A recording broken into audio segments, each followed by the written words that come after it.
Aviva Life Insurance, Kal par control.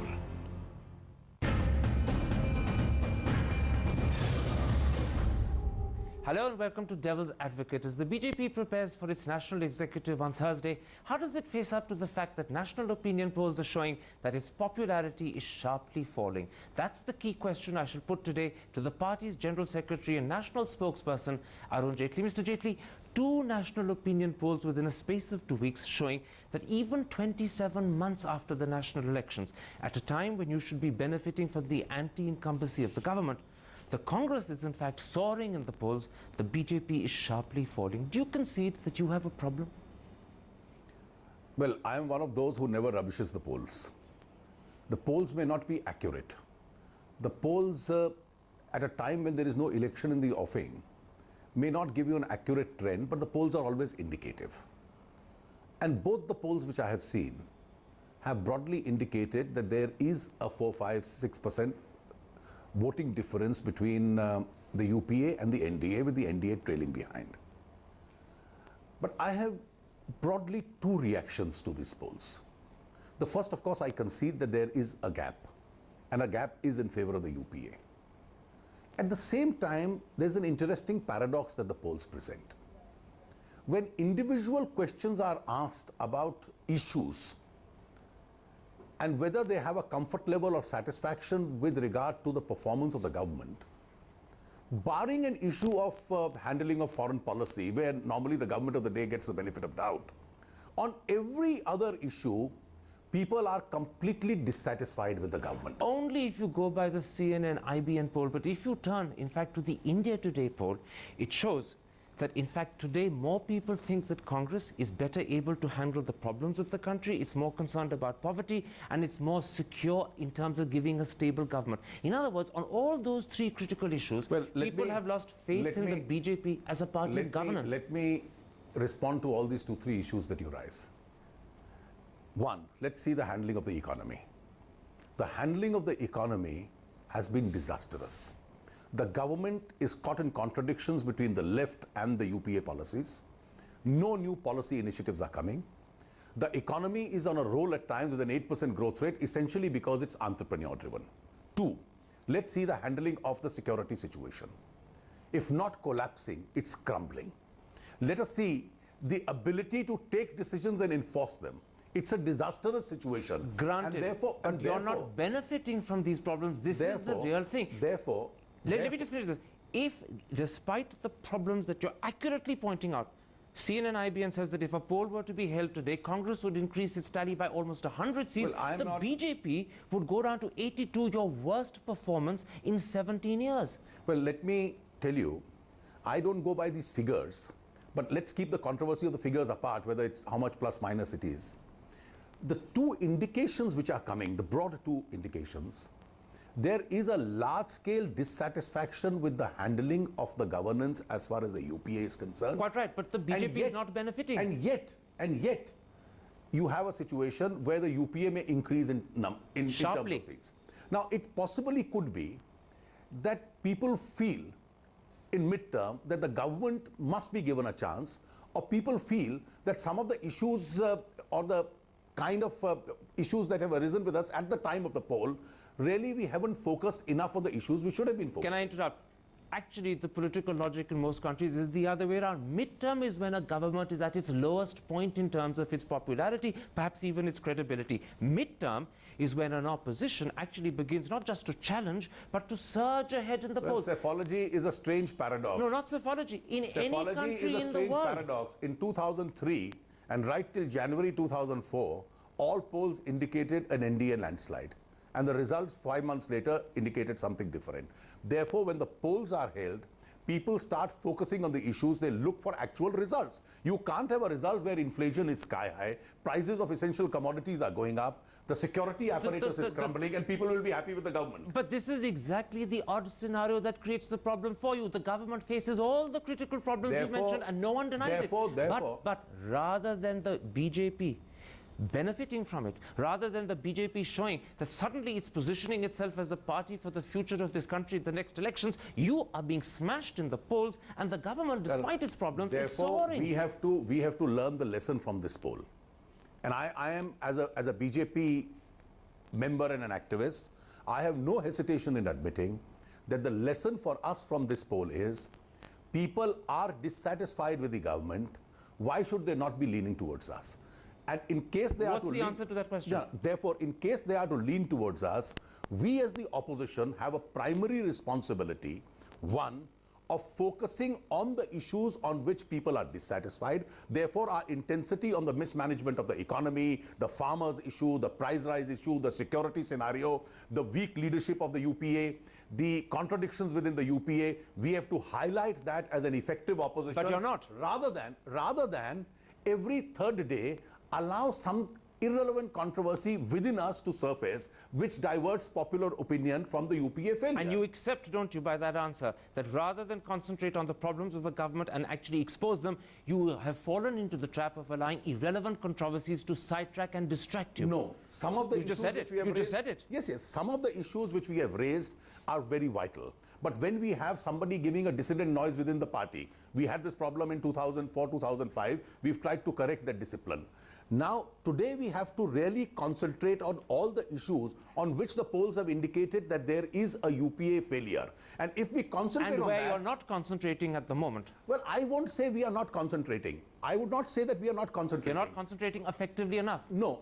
We have not only to concentrate on these issues, we have to concentrate exclusively on these issues rather than... not get sidetracked. Not get sidetracked, so the agenda doesn't have to get diverted. Very well. We've moved quite happily from talking about the poll results, which I described as a disaster. You tried to defend, naturally, your General Secretary of the party, you have to defend yourself, into talking now about what is the underlying problem. Let's pause a moment and talk about it a little differently. Let me start by saying to you that the first problem that BJP faces is that today, you do not have a single and undisputed leader who can challenge the Prime Minister and at the same time become a focal point of attention for the BJP in the press. Do you accept that it's the absence of clear-cut leadership that's blunting your edge? No, I don't think that's a problem. I don't think that's a problem. And to answer that question, you'll have to allow me some time to explain to you why BJP would be a little different from the other political parties in the country which are emerging. Most political parties, and I won't go into details, barring the left, are essentially either family-driven or personality-driven, and some of them have a caste support base. Their succession lines are on basis of families. Most political parties in this country. The BJP, on the other hand, is a more structured political party. But you still don't have a succession line, and that's the problem. No, the BJP is going through a process. We've had two senior leaders, Mr. Vajpayee and Mr. Advani, who will not leave and are clinging on to the detriment of succession. Let's not get into the abstract issue of who will lead, who will not lead. And today we have a situation where a generational change has been encouraged by these two in the party. But it's not happening. That's the problem. It's current. At one layer it has happened. And I'll tell you the layer where it has happened. Most of our chief ministers are either in their mid-50s or early 50s. But none of your national leaders at the top have actually succeeded at that age. Our chief ministers are also our important national leaders. Most of our party functionaries, amongst our president, our general secretaries, and other senior leaders are in the same age group. So on the contrary, instead of allowing a family member to come up as other political parties have, what these two have consciously done is to have encouraged a whole galaxy of a second generation leadership. And let me tell you, can I interrupt politics, you there? I gave you a long time to answer the question because it's only fair, since I was accusing the party of not having an effective leader, that you should answer it effectively. Let me now point out the real problem. Today, the India Today opinion polls suggest that the man who is perhaps the most popular choice to be Prime Minister of the country is Atal Bihari Vajpayee. In 2009, he'll be 84 and far too old, and there is no one else available. That's your problem. I don't think that really is a problem. Prior to 2004, it is. Prior to 2004, let me just give you two examples. Unlike the Congress, where the leadership belongs to a family. No, don't go to the Congress. Talk about yourself. Let's talk of others. Prior to 2004, did any poll give Dr. Manmohan Singh a ghost of a chance? Prior to 1996, did any poll give Mr. Gujaral or Mr. Devgowda a ghost of a chance? But look at where Mr. Advani, who has been Home Minister, who's been Deputy Prime Minister, comes in a given 1.9% of the country, according to CNN-IBN, believe he'll make a sitting Prime Minister. He's lower than Mayawati, he's lower than Mulayam Singh, he's lower than Rahul Gandhi. In 2004, if you had sought a poll, perhaps the present Prime Minister would have got a 0.9 rating. But that doesn't really answer the question. But the present Prime Minister wasn't in that moment of time considered a successor. L.K. Advani is your only possibility of successor. In a structured political party, going through a generational change, where the senior leaders are consciously encouraging a new generation. They are not. That's the problem. If they were, the whole situation would be different. The problem is not with the BJP. The problem is with a particular mindset in this case, where people expect one person, perhaps on basis of a family succession, he'll be the clear successor. We know who Mrs. Sonia Gandhi's successor will be. No, you're deflecting the issue. Let's not talk about Congress. Come back to you. We know in various political parties across the country who successors would be. Jaitley, most of them would be from families. You're a very effective lawyer and a brilliant national spokesperson. Therefore, who's deftly avoiding my question. Let me reiterate it. I cannot give an answer that we'll have somebody on basis of family. No. All I can say is our leadership, a galaxy of it is emerging, and one of them will be the first amongst equals. One of them inevitably and eventually through sheer default will have to emerge as a leader, or the party will fall away. But let me point out to the problem. In a structured party, it doesn't happen by default. Let me finish. It happens by conscious choice. It's not happening by choice at the moment. That's the problem. Let me tell you the real problem. Any party of governance that's lost an election can only bounce back at the next polls if it can throw up a leader who captures the imagination of the country who has the capacity to reform and change the party. Tony Blair did it, Margaret Thatcher did it, David Cameron is trying to do it in Britain today. No one in the BJP is in that position today. That's the critical problem of leadership you face. I don't think it would be a fair comparison between the two countries to make. You have a huge federal polity. You have the third, fourth and the eighth party in this country which have an effective balancer's role in deciding who comes to power. You have structured political parties which need not be. I'm talking about the leadership of a single party. You are governed by a mindset which thinks that the party will be entirely leader-driven. A party can be organizational-driven. A party can have a galaxy of leadership. One of them will become. After all, when Mr. Blair became the leader. And there's another alternative. A party can survive without an effective leader, gently but steadily sink in the polls, and that's the problem. Let's take a break. I want to come back and address the second set of issues you raised. Is your real problem not just the absence of a clear, effective leader, but also the fact that you failed to embarrass the government despite the juicy opportunities that came your way. We'll be back in a moment's time. Don't go away.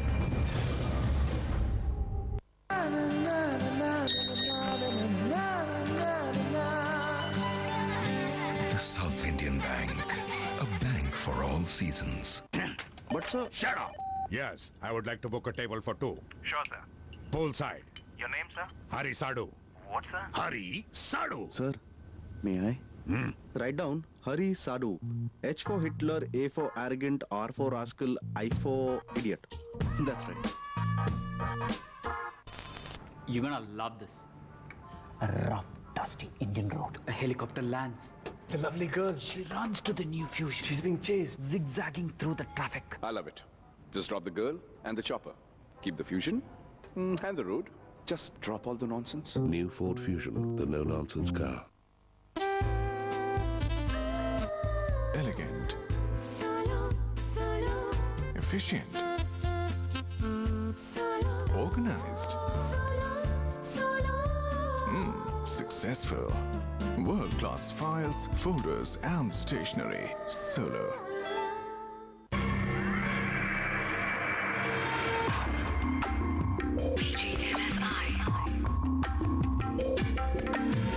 For the first time in India, Hero Honda presents the technology that drives new age cars in motorcycles. Microprocessor-based programmed fuel injection, PGMFI. All-weather instant start. Real-time mileage indicator. Glamour PGMFI. Surprisingly smooth to drive.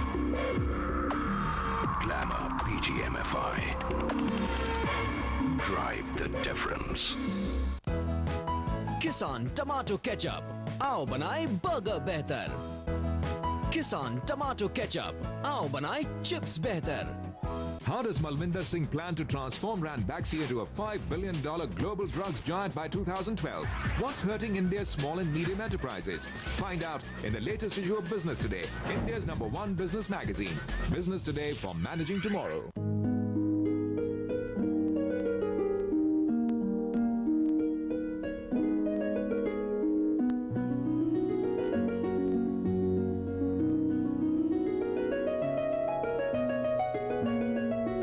Ishq Everydays, starting at rupees 5,000. The new Galaxy Paint Kit. Join me on a Star Trek. With every new Galaxy Paint Kit, get a free glow ball.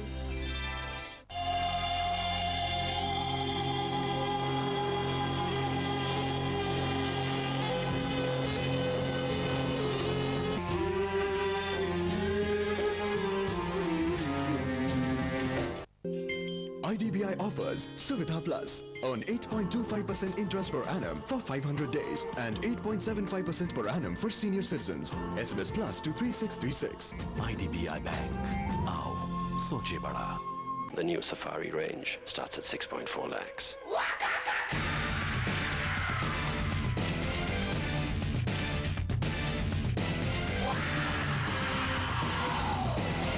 It takes little to reclaim your life.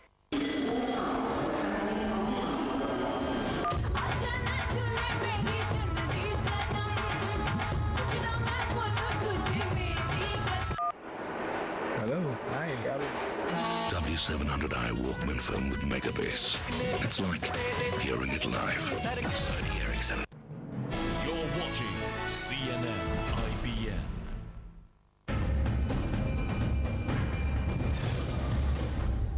Welcome back to Devil's Advocate and an exclusive interview with BJP General Secretary Arun Jaitley. Arun Jaitley, we're talking about why the BJP's poll ratings are so poor. In part one, I argued that in fact one of the problems was the absence of a popular, charismatic leader. The second problem is that you failed to embarrass the government despite the opportunities that have come your way. For example, during the monsoon session of Parliament, the whole Jaswant Singh episode damaged the credibility of your leader in the Rajya Sabha. It dented your party stand on national security. It made a mockery of your whole Bharat Suraksha Yatra. Do you accept that this sort of issue has actually cost the BJP opportunities? Well, a lot of Indian politics today is dictated day to day by what news channels think is the agenda for the day. Mr. Jaswant Singh has come with a book which is a serious publication. Now, in the book, he's highlighted various factors. The media unfortunately picked up one issue and the issue dragged on for a couple of days. I do concede the dragging of the issue really did not help us. That was neither the core of the BJP stand nor the core of his book. But unfortunately, that did happen. And to that extent, the agenda from those weaknesses of the government during that period got marginally diverted. In fact, if I recall correctly, at one of your press conferences before the monsoon session began, you said that the BJP would concentrate primarily on exposing the Prime Minister's weakness of leadership, on exposing problems of inflation, and exposing problems of national security, and in particular terror. Jaswant Singh so deflected you that those attacks that could have embarrassed the government never got made, and the government escaped. Each one of those issues has been raised and raised very effectively in Parliament. You've had a debate on Bombay blast. Now, you can't have 5 debates on the Bombay blast. But the government was never on the mat. You could have had the government on the mat. I think on the security scenario and on the prices issue, the farmer suicide issues, which has been raised in the 1 month at least twice by us in Parliament, the government had a lot to answer, which it did not Quite answer. right. But the expectation of embarrassment that you had both within yourselves and that you aroused in the press never materialized. I think, Karan, a little bit of this is also attributable to a fact that a debate like farmer suicide, a debate like price rise, a debate like the Bombay blast doesn't find the same amount of coverage in the media, which, let us say, an issue like the mole could. All right. And that's also the character we have to learn to live with. Maybe you're right. And one of the lessons is that we must concentrate on these issues and not allow those issues to occupy the center Let's stage. take another issue where, in fact, you got yourselves deflected. The Natwar Singh episode. Rather than stand up for accountability, transparency, and take a clear line on the issue of corruption, L.K. Advani declared Natwar Singh to be a scapegoat. Yashwant Sinha and Shatrughan Sinha went out of their way to befriend the man, making a complete mockery of your original position. I think there was a little confusion unnecessarily created on that issue. Even when Mr. Advani made a statement, he didn't defend Mr. Natwar Singh. He said that the Congress part of it should have been investigated. It's only in that context that he used that expression. When you call a man a scapegoat, you are finding a form of defense. Thereafter, the party's position was clarified after a complete discussion when I addressed the media, and I categorically said that this is half an inquiry and half a cover-up. Well, and that was clearly the BJP stand. Let me quote to you from your own letter of the 3rd of November to the Prime Minister. Your defense of an errant colleague has tarnished tarnished the quality of our democracy. Shri Natwar Singh today stands tainted and compromised. His credentials will always be suspect. How come Yashwant Sinha, Shatrughan Sinha, and even L.K. Advani forgot that? Not on the They Volcker no longer issue. thought of Natwar Singh as suspect. I am afraid on the Volcker issue that continues to remain the stand of the BJP. Because Mr. Yashwant Sinha on behalf of the party was handling the nuclear issue, and therefore he was speaking to people who could support the BJP stand on the nuclear issue. You know what you said to the Prime Minister? I appeal to you to rise above petty party political interests. Arguably the Prime Minister did. Yashwant Sinha, Shatrughan Sinha reduced this to an issue of simple point scoring. Admittedly, the Prime Minister did not. The Prime Minister continued him in the government. The Prime Minister has still not allowed a proper criminal investigation to find out the movement of the monies as far as Volcker is concerned. From the day the Pathak report came out, Yashwant Sinha, Shatrughan Sinha, and possibly L.K. Advani. They reduced an issue of corruption to a matter of scoring The points. Volcker issue was raised by the BJP. I in particular had raised it, and our party's stand has been always clear as far as this issue is concerned. Please don't confuse this issue with Mr. Yashwant Sinha taking up the nuclear issue and seeking support from people who would support him on the nuclear issue. Let's take up the nuclear issue. You brought it up twice. You were in fact the architects of the original change in the relationship with Washington. You wanted a deal like this. Instead of offering constructive support, you've metamorphosed into the most strident critics. This reversal of position shows to people that the BJP is neither consistent in its beliefs, nor does it stick by its... Let's not get into responses only in the nature of sound bites. Let's look at the essence of the issue. Even though we wanted a proper deal with the United States, our deal envisaged A, India's independent foreign policy not to be compromised with, B, India's options and choices not to be restricted. And when in the final document, as also in the discussions which have been going on in the United States, our party felt this was being done, Mr. Yashwant Sinha and Mr. Arun Shourie in the parliament very effectively raised this issue. Effectively? Let me tell you where you ended up today. By raising an issue of opposition for opposition's sake, you are in the company of the Samajwadi Party and the Communists, both of whom have a visceral hatred of the United States because of its stand on terror and its commitment to a free market. Issues where you side with Washington. I think we disagree as far as the left and the Samajwadi Party is concerned on their attitude as far as the issues may be concerned. You made common cause. No. Our approach has been guided essentially by India's nationalist considerations. Theirs may have been guided by the traditional... Yashwant Sinha looked as if he was a puppet for, in fact, Amar Singh or Sitaram Yechuri. That was the extent to which the BJP's image was affected. Those who heard Mr. Yashwant Sinha and Mr. Arun Shourie's speeches in Parliament will not share the perception that you are making. Finally, today, again, simply to score points at the cost of the government, you mandated that all schools in BJP-ruled states have to sing in a compulsory fashion Vande Mataram on the 7th of September, completely forgetting that in 1998, when Kalyan Singh tried to do the same thing, L.K. Advani and Atal Bihari Vajpayee disagreed with the decision. The decision was revoked, and Ravindra Shukla, the education minister responsible, was sacked. Let's be very clear as to what the background of the issue is. Today, it is the UPA government which first decided that 7th September would be the centenary of the issue. I don't have time for the background. I'm simply asking you, why are you reversing your position? We are not reversing our position. We are opposed to any form of disrespect to a symbol of India's national honor. But this is the interesting thing. Even on the issue of what you actually are standing for, your own individuals are contradicting each other. Well, I think Can I finish? Purushottam Rupala says that it won't be compulsory in madrasas. So does V.K. Malhotra, but Ghanshyam Tiwari says it will be. Well, I think Rajnath Singh says the singing is compulsory. L.K. Advani says he's only concerned about no disrespect. I think hair splitting is not what is required. This is a hair splitting. Hair splitting is not what is required. The broad issue is that the BJP will not accept any disrespect to a symbol of national honor. The others are willing to come under pressure from certain fundamentalist groups. Let me put it like this. On all the four issues that I've discussed with you, Jaswant Singh, Natwar Singh, Vande Mataram and the nuclear deal, you sought to embarrass the government. You've ended up embarrassing yourself. That's why you're sinking in the polls. I think on all the issues, whether it is our stand on Volcker or it's our stand on the nuclear deal or it's our stand on the Vande Mataram, a very large section of national opinion is going to support us. Well, so you hope, but the polls suggest otherwise. Mr. Jaitley, a pleasure talking to you. Thank you.